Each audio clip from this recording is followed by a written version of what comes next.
The rain hit the tarmac in cold, needling sheets as they pushed her against the hood of the Humvee. The MPs were careful, almost too careful, like they weren't sure what kind of danger they were handling.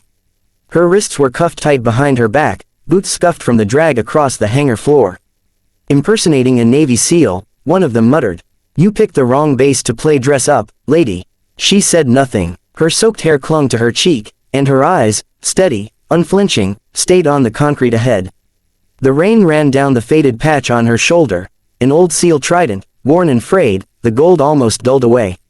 A crowd gathered. Pilots, techs, and junior officers lingered just outside the yellow tape, whispering. "She was in the restricted hangar," someone said. "Said she needed clearance to prep the bird. She's not even on the roster," another voice added. "Total fraud." They hauled her inside, the metallic clank of boots echoing off the walls. Inside the command office, she was forced to her knees. A captain stepped forward, broad-shouldered, voice sharp as a whip. "You know what happens when civilians wear a SEAL insignia," he said, circling her. 10 years, minimum. Still, she didn't respond. Only lifted her head slightly, as if waiting for something. "Where'd you get that tattoo?" he demanded, pointing at the ink just visible beneath her sleeve, a trident wrapped around a set of coordinates. Before she could speak, the door opened. Silence swept through the room like a chill wind. An admiral entered, silver hair, ribbons heavy on his chest. Everyone snapped to attention. "At ease," he said quietly, eyes fixed on her.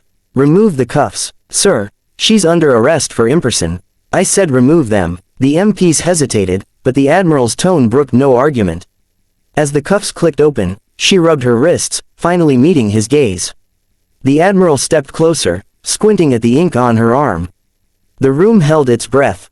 Then he spoke, voice low, certain. "That tattoo's authentic," he said. "And only one unit was cleared to use that mark."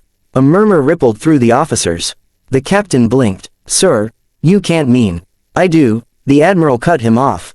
"Operation Neptune's Ghost. Classified beyond Tier 1. He turned to her, softer now.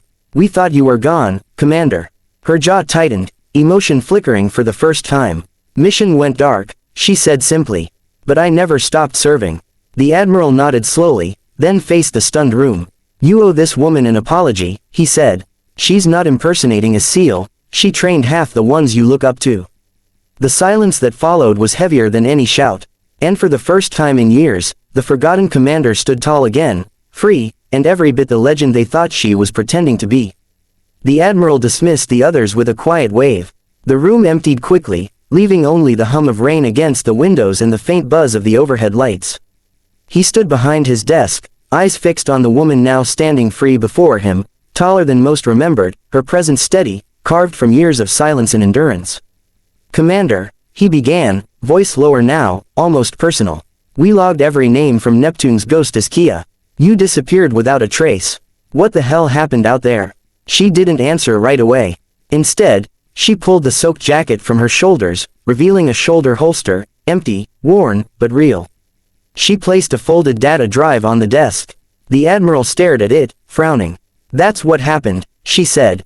"The op didn't fail. It was buried." He reached for the drive slowly, like it might burn him.